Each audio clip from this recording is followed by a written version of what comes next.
নমস্কার বন্ধুরা, পূর্ব নির্ধারিত সূচি অনুযায়ী 1 ফেব্রুয়ারি 2025 অর্থমন্ত্রী নির্মলা সীতারমণ সংসদে পেশ করলেন নতুন অর্থ বছরের পূর্ণাঙ্গ বাজেট। এই বাজেটে গ্রামোন্নয়ন ক্ষেত্রে বরাদ্দের পরিমাণ অনেকটা বৃদ্ধি করা হয়েছে। আবাস যোজনা, 100 দিনের কাজ, সেই সঙ্গে গ্রাম সড়ক যোজনার ক্ষেত্রে বরাদ্দ বৃদ্ধি করা হয়েছে। এই বরাদ্দ কতটা পরিমাণ বৃদ্ধি করা হয়েছে, এতে আমজনতার কি উপকার হবে, সেই সঙ্গে এ রাজ্যের জন্য বরাদ্দ অর্থ কোনো উপকারে আসবে কিনা তা আজকের ভিডিওর মাধ্যমে আমরা সরাসরি দেখে নেব। আর কৃষকদের জন্য বেশ কিছু নতুন প্রকল্পের কথা ঘোষণা করলেও প্রধানমন্ত্রী কিষাণ সম্মান নিধি যোজনায় আর্থিক সহায়তা বাড়েনি এবারের বাজেটেও। আপনাদের আমি এ নিয়ে গতকালই ভিডিও দিয়েছি, চাইলে আপনারা দেখে নিতে পারেন। তবে এখনকার ভিডিওর মাধ্যমে গ্রামোন্নয়ন খাতে বরাদ্দের পরিমাণ এবারের বাজেটে কতটা বৃদ্ধি করা হলো এবং তার পুঙ্খানুপুঙ্খ তথ্য আমরা দেখে নেব। তো চলুন আজকের এই ভিডিওটি শুরু করা যাক।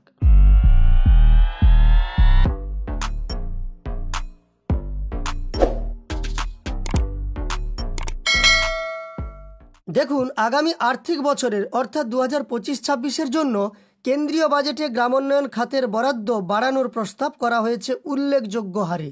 কিন্তু তাতে কি রাজ্যের বরাদ্দের খরা কাটবে? চর্চা প্রশাসনের অন্দরে। যদিও পঞ্চায়েত দপ্তরের বক্তব্য, অঙ্কশাস্ত্রের বদলে রাজনৈতিক উদ্দেশ্যে পশ্চিমবঙ্গকে বঞ্চিত রাখা হচ্ছে, ফলে এখনই উচ্চাশার জায়গা নেই।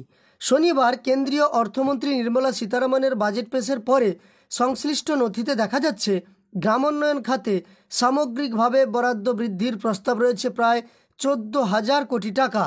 2024-25 সংশোধিত বাজেটে গ্রামোন্নয়ন খাতে কেন্দ্রের বরাদ্দ ছিল প্রায় 1,73,912 কোটি টাকা। আগামী বছরের জন্য প্রায় 1,87,775 কোটি টাকা প্রস্তাব করা হয়েছে। তার মধ্যে 22,405 কোটি টাকা বেড়ে প্রধানমন্ত্রী আবাস যোজনায়, যেটা গ্রামীণ, প্রস্তাবিত বরাদ্দ হয়েছে 54,831 কোটি টাকা। মানে বুঝতে পারলেন, প্রচুর পরিমাণে প্রধানমন্ত্রী আবাস যোজনা গ্রামীণের জন্য অর্থ বরাদ্দ বৃদ্ধি করা হয়েছে। প্রধানমন্ত্রী গ্রাম সড়ক যোজনাতেও বরাদ্দ 4,500 কোটি থেকে বেড়ে হয়েছে 19,000 কোটি টাকা। অর্থাৎ গ্রাম সড়কের ক্ষেত্রেও অনেকটা পরিমাণ বরাদ্দ বৃদ্ধি করা হয়েছে। তবে 100 দিনের কাজের প্রকল্পে বরাদ্দের হেরফের হয়নি। 2024-25 আর্থিক বছরের সংশোধিত হিসেবে এই প্রকল্পের জন্য 86,000 কোটি টাকা বরাদ্দ করেছিল কেন্দ্র।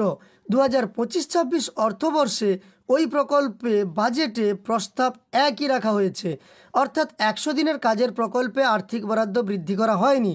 তবে গ্রাম সড়ক যোজনায় এবং আবাস যোজনা গ্রামীণের ক্ষেত্রে আর্থিক বরাদ্দের পরিমাণ অনেকটাই বৃদ্ধি করা হয়েছে। গত কয়েক বছর ধরে 100 দিনের কাজের প্রকল্পে রাজ্যের বরাদ্দ বন্ধ রেখেছে কেন্দ্র। 2022 সালের নভেম্বরে আবাসের উপভোক্তা তালিকায় অনুমোদন দিলেও বরাদ্দ ছাড়েনি তারা। আবার গ্রাম সড়কেও বরাদ্দ না দেওয়ার অভিযোগ তোলে রাজ্য। অর্থকর্তাদের একাংশ জানাচ্ছে, 2024-25 বছরে বাজেটে আবাস খাতে 54,500 কোটি টাকা বরাদ্দের প্রস্তাব কেন্দ্র রাখলেও ওই বছরে সংশোধিত হিসেবে খরচ হয়েছে অনেক কম, অর্থাৎ 32,426 কোটি টাকা। সেই বছর কেন্দ্রের কোনো বরাদ্দই পায়নি রাজ্য। এক্ষেত্রে পশ্চিমবঙ্গের জন্য বরাদ্দ যদি দেওয়া হতো আবাস যোজনায়, তাহলে কিন্তু বরাদ্দের পরিমাণ প্রায় 54,500 কোটি টাকার কাছাকাছি চলে যেত।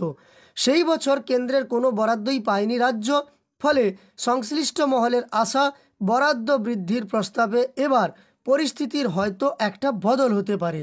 রাজ্যের পঞ্চায়েত মন্ত্রী প্রদীপ মজুমদার বলেন, আমরা বঞ্চিত হচ্ছি রাজনৈতিকভাবে, সেখানে অঙ্কশাস্ত্র বা যুক্তির কোনো জায়গা নেই।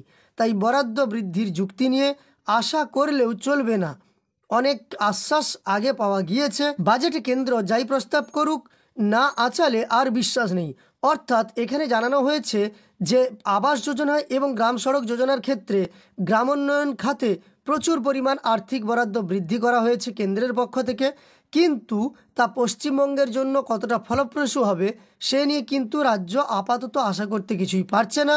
তবে যদি কেন্দ্র রাজ্যের জন্য আর্থিক সহযোগিতা পাঠানো শুরু করে, তাহলে কিন্তু আবাস যোজনায় আরও শীঘ্রই অনেক বেশি পরিমাণ উপভোক্তা টাকা পেতে শুরু করবেন। যাই হোক, আজকের ভিডিওর মাধ্যমে গ্রামোন্নয়ন খাতে কতটা পরিমাণ আর্থিক সহায়তা বৃদ্ধি করা হলো, কোন কোন খাতে বৃদ্ধি করা হলো, এই সম্পর্কিত তথ্য দেওয়ার ছিল।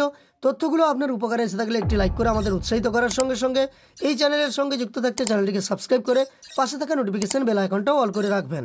ভিডিওটি শেষ পর্যন্ত দেখার জন্য অসংখ্য ধন্যবাদ।